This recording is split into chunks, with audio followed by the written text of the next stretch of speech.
அந்த பாஸ்கருடைய மனைவி பார்த்தீங்கன்னா இந்த தனியார் வங்கியுடைய துன்புறுத்தலால் அவங்க ஏதோ பூச்சிக்கொல்லி மருந்து சாப்பிட்டு திருவள்ளூர் அரசு மருத்துவமனையில் உயிருக்கு போராடி நிற்கிறாங்க. இந்த தூண்டுதலுக்கு உண்டான குற்ற செயலுக்கு அந்த வங்கி மேலே நகர காவல் நிலையம் ஆய்வாளர் அவர்கள் இமீடியட்டாக வழக்கு பதிவு செய்யணும்னு சொல்லிட்டு நான் கேட்டுக்கிறேங்க.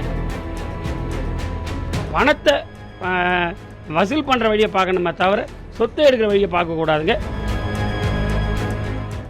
இன்றைக்கி சமீப காலமாக நம்ம தமிழ்நாட்டில் போய் இஷ்யூஸ் என்னன்னா, வீட்டு வசதி வீட்டு கடன் வாங்குகிறாங்க, வசதிக்கேற்ப அப்பார்ட்மெண்ட்ஸ் வீடெல்லாம் வாங்குறாங்க, திரும்பி கட்டணும். இந்த நிலையில் பார்த்தீங்கன்னா இந்த கடன் கொடுக்குற வங்கி என்ன பண்ணுறாங்கன்னா, ஒரு மாதம் பணம் கட்ட தவறுனா கூட தவணையை 1 மாதம் 2 மாதம் காலக்கட்டம் குறுகிய காலத்துக்கு கூட கட்ட தவறுனா இமீடியட்டாக சர்வேஸ் ஆக்ட்னு ஒரு ஆக்ட் இருக்குதுங்க. அதுக்கு ஃபிசிக்கல் பொசிஷன் எடுக்கிறதுக்காக இமீடியட்டாக அந்த தனியார் வங்கி போகிறாங்க, கோர்ட்டில் ஒரு மனு தாக்கல் செய்கிறாங்க. இமீடியட்டாக பார்த்தீங்கன்னா அதில் ஒரு ஆர்டர் வாங்கிடுறாங்க. வித்தின் ஒரு 10 to 15 டேஸ்க்குள்ளே வாங்கிடுறாங்க. ஃபர்தராக பார்த்தீங்கன்னா அந்த ஆர்டரை போடுற நீதிமன்றம் எல்லாமே வந்துங்க விசாரணைக்கு ஏற்று ஆர்டர் போகிறதில்ல, on the basis of documents evidence என்னென்ன கோர்ட்டை கொடுக்குறோம் அதில் வச்சு பார்த்துட்றாங்க. இப்போ இன்றைக்கி திருவள்ளூரில் பார்த்தீங்கன்னா பாஸ்கரன்ற ஒரு தனியார் வங்கியில் வாங்குறாருங்க, கடன் வாங்குறாருங்க, 3 வருஷம் கட்டுறாருங்க.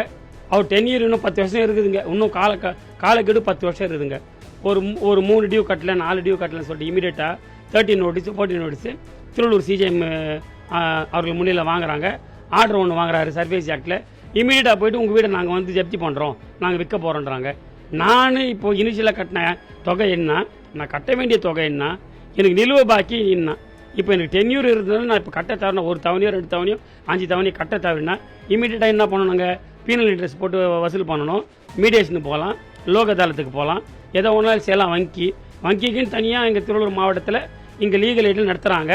யார் டிஃபால்டரும் வந்து பணத்தை கட்டுன்னு.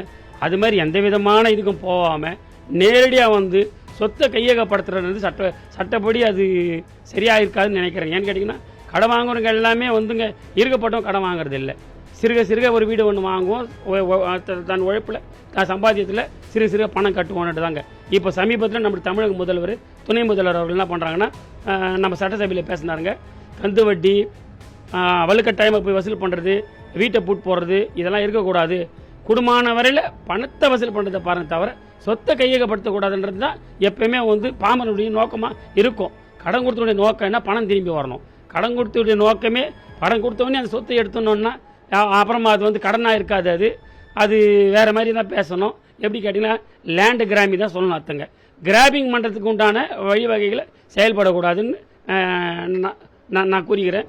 இப்போ பார்த்தீங்கன்னா அந்த பாஸ்கருடைய மனைவி பார்த்தீங்கன்னா இவங்களுடைய துன்புறுத்தலால் இந்த தனியார் வங்கியுடைய துன்புறுத்தலால் அவங்க ஏதோ பூச்சிக்கொல்லி மருந்து சாப்பிட்டு திருவள்ளூர் அரசு மருத்துவமனையில் உயிருக்கு போராடி நிற்கிறாங்க. இந்த தூண்டுதலுக்கு உண்டான குற்ற செயலுக்கு அந்த வங்கி மேலே நகர காவல் நிலையம் ஆய்வாளர் அவர்கள் இமீடியட்டாக வழக்கு பதிவு செய்யணும்னு சொல்லிட்டு நான் கேட்டுக்கிறேங்க. அப்புறமா பார்த்தீங்கன்னா அவங்க ஒரு ஆர்டர் வாங்கியிருக்கிறாங்க, 14 ஃபிசிக்கல் பொசஷன் ஆர்டரு. அதில் பார்த்தீங்கன்னா கடை எவ்வளோ வாங்கினார், கொடுக்க வேண்டியது எவ்வளோ, எத்தனை மாதம் டியூ இருக்குதுங்க, எத்தனை மாதம் கட்ட இவர் வந்து ஏன் கட்ட இவர் மறுக்கிறாரு, எந்த விதமான ஒரு அந்த ப்ரீடிங்ஸை பற்றி எந்த விதமான கூறுகளே இல்லை. சாதாரணமாக 20 லட்சம் இவர் கட்டணுங்க, அவ்வளோதான், 3 மாதம் டியூவில் இருக்கிறாங்க, வீட்டை ஜப்தி பண்ணிங்க. இது ஒரு ஆர்டருங்க. இது சட்டப்படியான ஆர்டர் இருந்தாலும் கூட வங்கியானவங்க சட்டத்துக்கு புறம்பாக இது மாதிரியான ஒரு ஆர்டர் வாங்கி பாமர மக்களை ஏமாற்றி சொத்தை அபக்கிறாங்க. இதை நாங்கள் வன்மையாக கண்டிக்கிறோம். பின்னால் நம்ம தமிழக முதல்வருக்கு நாங்கள் வழக்கறிஞர் சார்பாக வழக்கறிஞர் சங்கத்தின் சார்பாக ஒரு பரிகாரம் நாங்கள் கோரிக்கை என்ன வைக்கிறோன்னா, இது மாதிரியான தனியார் வங்கிங்க உங்களுடைய ஆணைக்கு மீறி சட்டத்துக்கு புறம்பாக செயல்படுறத நீங்கள் வந்து இரும்பு கரங்கூடு அடக்கணும்னு தாய்மொழி கேட்டுக்கொள்கிறேன். சட்டப்பூர்வமான விழிப்புணர்வு உங்களால் கட்ட தவறக்கூடியலைன்னா அதுக்கு மேலே அதிக ஜோனல் மேனேஜரை பார்க்கலாம். அப்படியும் முயலனா சட்டத்துக்கு புறமாக இவங்க நடக்கிறாங்கன்னா ரிசர்வ் பேங்க் ஆஃப் இந்தியாவில் போயிட்டுங்க அங்கே சென்னை சாந்தோமில் ஓம்பட்ஸ்மேன் இருக்குதுங்க, தனியான அதுக்குன்னு விசாரிக்கக்கூடிய அதிகாரம் பெற்ற ஒரு அமைப்பு. அவங்ககிட்ட போயிட்டுங்க, ஏங்க 2 மாதம் நான் வாங்கினேங்க, 2 மாதமே நாங்கள் லோன் வாங்கினேன், 2 மாதமே கட்ட தவறிட்டேன், இதுக்கு போய் சொத்தை எடுத்துட்றாங்கன்னு சொல்லிட்டு புகார் சொல்லலாங்க. அப்புறமா வந்து இங்கே சட்ட உதவி மையம் திருவள்ளூருக்கு வந்துங்க, அவங்ககிட்ட இலவச சட்ட உதவி மையத்தில் மனு கொடுத்து அவங்ககிட்ட கேட்கலாங்க. இதுமாதிரி அவங்களை கூப்பிடுங்க, சமரசம் பண்ணி வைங்க, எங்களுக்குள்ளே கேட்கலாம். இதே மாதிரியான வழி வகையில் வங்கியானவங்களும் தனியார் வங்கியும் நடந்துக்கணும். வரணும், கூப்பிடணும், நோட்டீஸ் அனுப்பணும். லோகத்தில் வரீங்களா, நம்ம செட்டில்மெண்ட் பண்ணிக்கலாமா, எப்படி சொல்கிறீங்க, இல்லைன்னா அவங்க சொத்து போயிடும் அப்படின்னு கேட்கணும். கூடுமானவரில் பணத்தை வசூல் பண்ணுற வழியை பார்க்கணுமே தவிர சொத்தை எடுக்கிற வழியை பார்க்கக்கூடாதுங்க. இதெல்லாம் சட்டப்படியான யார் யார் கடன் வாங்கிறீங்களோ கட்ட முடியாதவங்களாம் கூட இலவச சட்ட உதவி மையத்தை நாடுங்க. அவங்ககிட்ட உங்கள் கோரிக்கை வைங்க. ரிசர்வ் பேங்க் ஆஃப் இந்தியாவில் போய் ஓம்பட்ஸ்மேன்கிட்ட போய் உங்களுடைய கோரிக்கை மனு கொடுங்க. அவங்க சட்டப்படியான தீர்வு வழி உண்டான நடவடிக்கை எடுப்பாங்கன்னு நான் தெரிவித்துக்கிறேன். இவங்க சொத்தை காப்பாற்றிக்கணும்னா இமீடியட்டாக வந்து அவருடைய மேலதிகாரியை பார்க்கணும். நிலுவைத் தொகை எங்களுக்கு இருக்குதுங்க, கால நீட்டிப்பு இன்னும் 10 வருஷம் இருக்குதுங்க, 3 மாதத்துக்குள்ளே நீங்கள் எப்படி நீங்கள் சொத்தை எடுப்பீங்க, நாங்கள் இன்னைய தேதியில் இருந்தாங்க 10,000 கட்டுறேங்க, எனக்கு கடன் நீங்கள் வந்து நிலுவைத் தொகை 5 லட்சம் கூட இருக்கட்டுங்க, இனி நான் 50,000 கட்டுறேங்க, இல்லை ஒரு 10 நாளில் கட்டுறேங்க, மீதி நான் சிறுக கட்டுறேன் அப்படின்னு சொல்லணும். அதுக்கேற்ற மாதிரி வங்கியும் வந்து ஒத்துழைக்கணுங்க. அப்படி ஒத்துழைக்கலைன்னா வங்கி மேலே சட்டப்படியான ஈதாசா பிரிவுக்கு தான் வழக்கு பதிவு செய்யணுமே தவிர வேற வழி இல்லை. செய்திகளை உடனுக்குடனும் துல்லியமாகவும் தெரிந்து கொள்ள சப்ஸ்கிரைப் பண்ணுங்க.